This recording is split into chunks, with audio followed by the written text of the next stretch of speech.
Maqaa Abbaa, kan Ilmaa, kan Hafuura Qulqulluu, Waaqayyo tokko.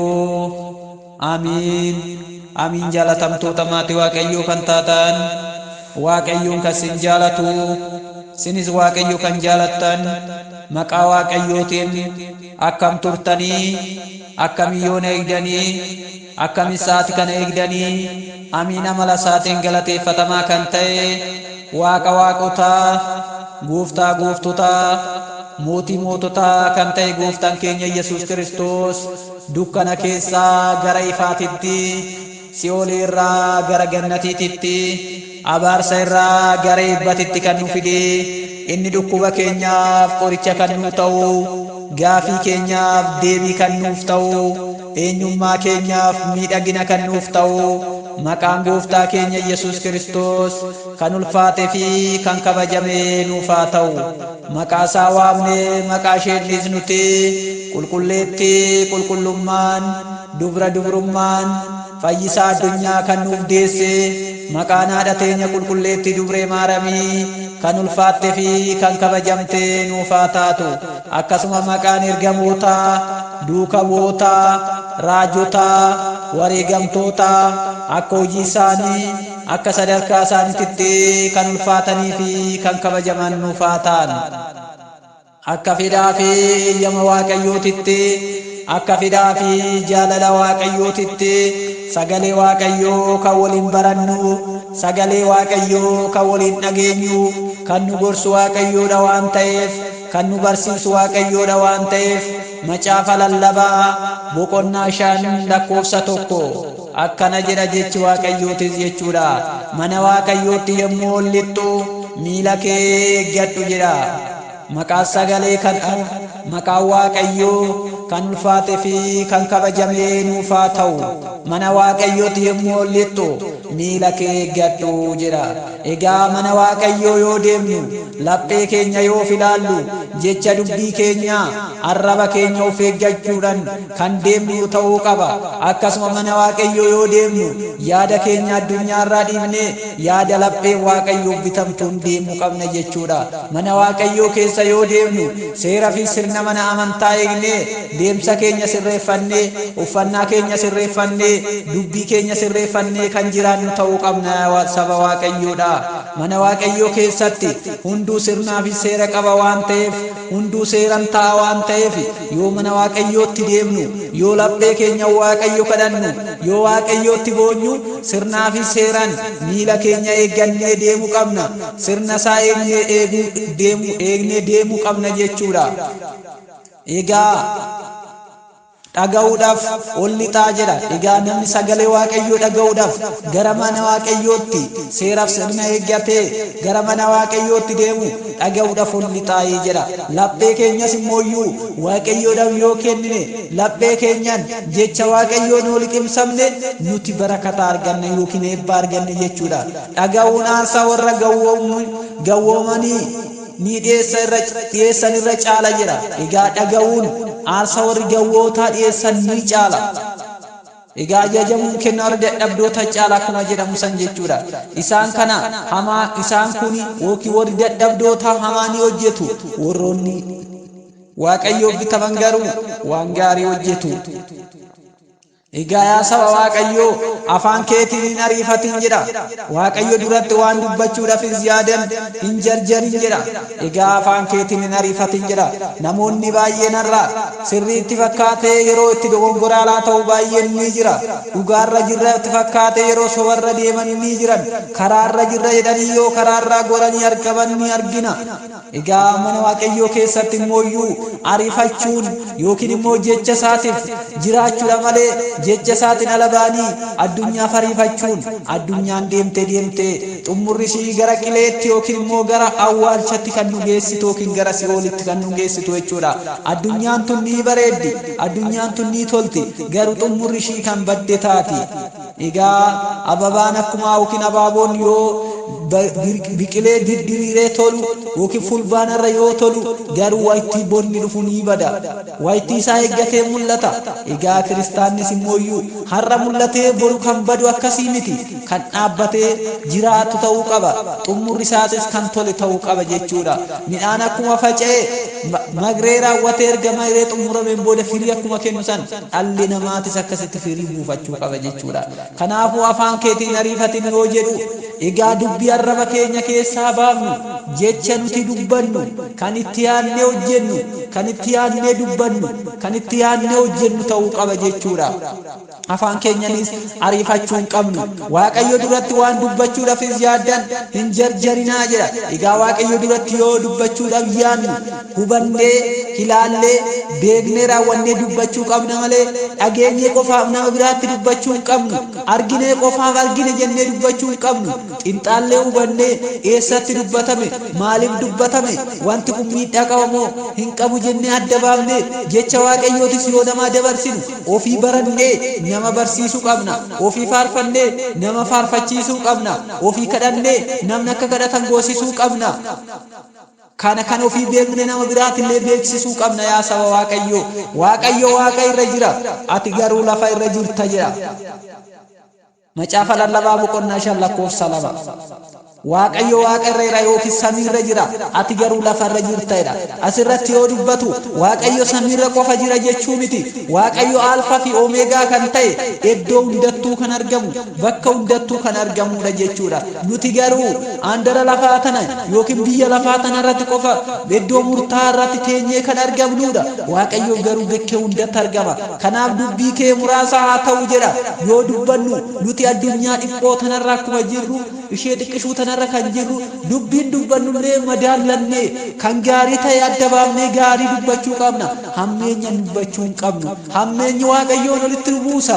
Hammeenyi Waaqayyoon wajjin akka walitti gaddinu nu goosisa. Hammeenyi Waaqayyoo irraa gargar nu baasa waan ta'eef jechuudha.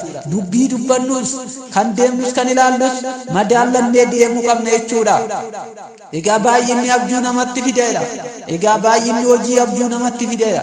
Egaa baay'inni hojii yoo baay'inni hojjennu abjuu gaarii nu abjoochisuu danda'a. Abdii gaarii nu kennisiisuu danda'a. Nuti ganama galgala mana Waaqayyoo keessa yoo deddeebine hojii isaa hojjenne abjuun nuti qabnus ilaalchi nuti qabnus hawwiin nuti qabnus mootummaa isaatiif jiraachuu fi qormaata diiyaabiloos jala darbuu nuuf kenna jechuudha.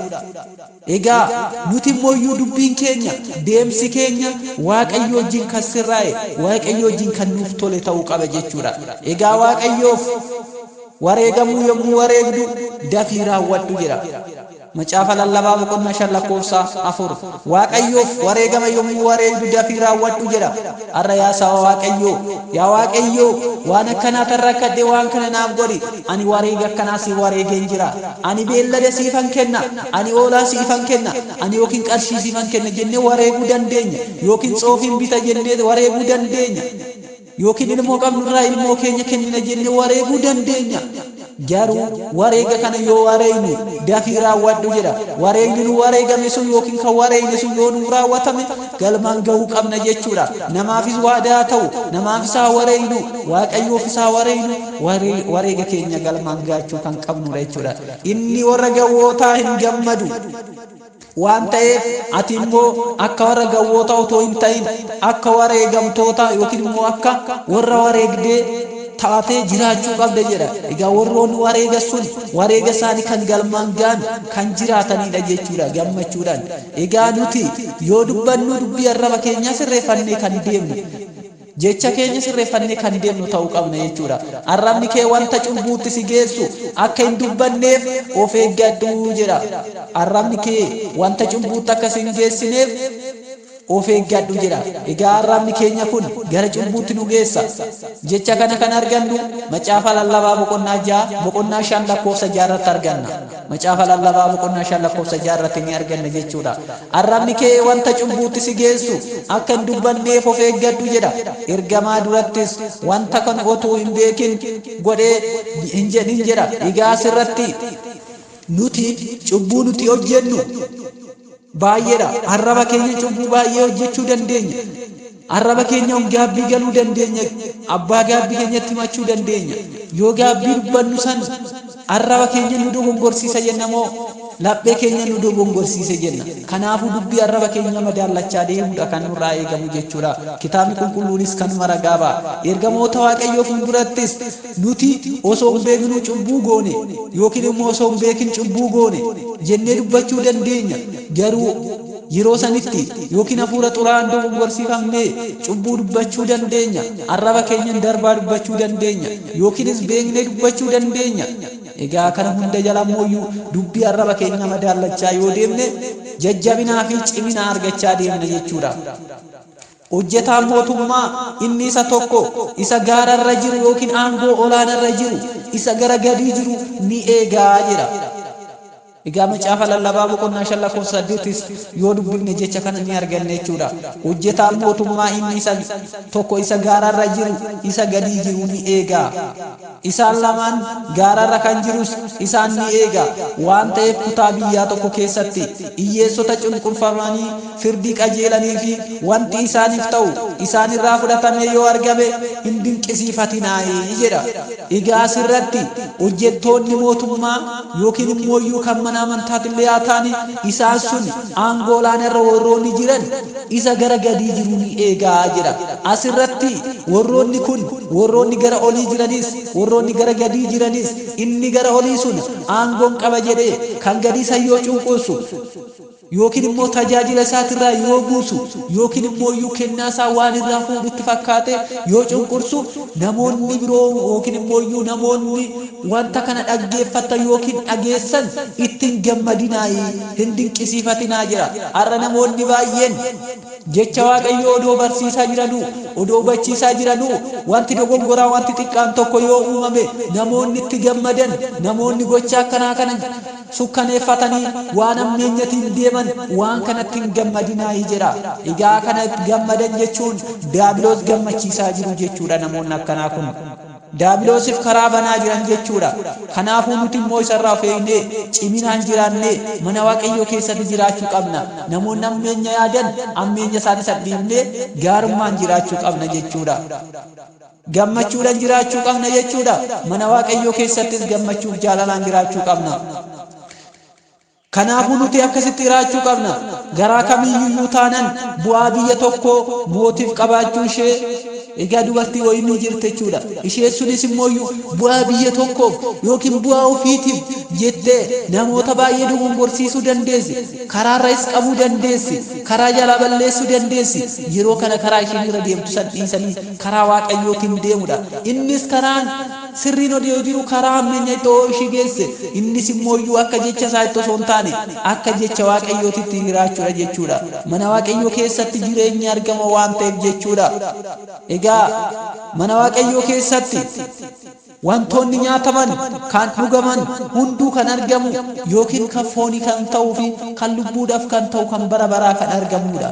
Mana Waaqayyoo keessatti foon isaa yoo nyaanne dhiiga isaa yoo dhugne jireenya bara baraatu arganna. Fayyina lubbuu keenyatti arganna. Fayyina foon keenyatti arganna. Qormaata diiyaabiloos ittiin qaanessina. Kanaaf jireenyi keenya kan bareedu ta'a. Kanaafuu nutis immoo akka fedha keenyatti jiraachuu osoo hin taane akka fedha Waaqayyootitti akka jiraannu fedhaa fi eeyyama isaa nuuf haa ta'u. Mana Waaqayyoottis yoo deemnu yookiin immoo yoo seennu of eeggannee jecha keenya of eeggannee arraba keenya of eeggannee deemsa keenya of eeggannee ilaalcha keenya of eeggannee uffannaa keenya of eeggannee gara mana Waaqayyoo deemuu qabna jechuudha. Mana Waaqayyoo yoo dhaqnu deemsa kana hunda sirreeffachuu qabna. Akkuma namni tokko kadhannaadhaaf yoo ka'u kadhannaadhaaf yaa qophoofnu jedha. Beekee jiru haa yaadannu jedha. Maaliif kadhannaaf ni qophoofna? Beekee jiru haa yaadannu. Eessa jirra laata? Mana Waaqayyoo keessa jiraachuu keenya yaadanne yeroo kadhannaan qophoofnu san jechuudha. Iddoo kamittuu kadhannaadhaaf yeroo qophoofnu beekee jirru haa yaadannu jechuu qabna. Jireenyi keenya echa jira jechuudha. Waaqayyoo wajjin jiraachuu keenya kan nutti mul'isu ta'uu qabna jechuudha. Kanaafuu nutis yeroo hunda mana Waaqayyoo keessa jiraannee miila keenya eeggannee akka jiraannu fedhaa fi eeyyama isaa nuuf haa ta'u. Macaafa lallabaa boqonnaa 5:1 mana Waaqayyootti yommuu lixxu miila kee eeggadhu. kan jedhu kakaasee kan na jalqabsiisee kan na xumursiise galanni abbaadhaaf galanni ilmaaf galanni hafuura qulqulluuf galanni geessoo haadha isaatiif galanni fannoo isaatiif galanni ergamoota duuka boota raajota isaatiif yaa ta'u. Aamiin.